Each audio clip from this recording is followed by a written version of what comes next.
কবে দিয়ে খাবো খাবো করে খাওয়া আর হচ্ছে না। তো আজকে ফাইনালি কেটে ফেললাম, আর একটু পেকে পেকে গেছে। তো এই আমটাকেই খাবো। আর আমটা একটু নরম হয়ে গেছে।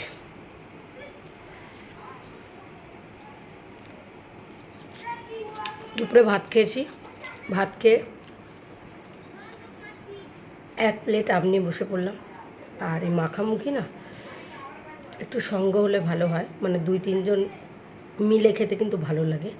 বাট দিদি বাড়ি নেই, তো আমার আম মাখা খেতে ইচ্ছা করছে। আর দিদি আস্তে আস্তে বেলা পড়ে যাবে, আর বিকালের দিকে আম মাখা ভালো লাগে না।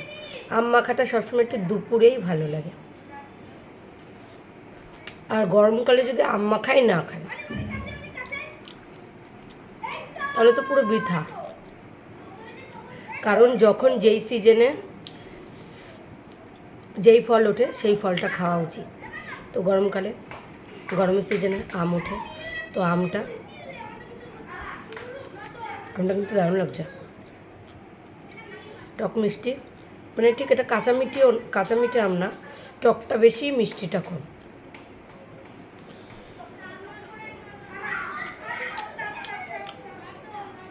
দারুণ লাগছে।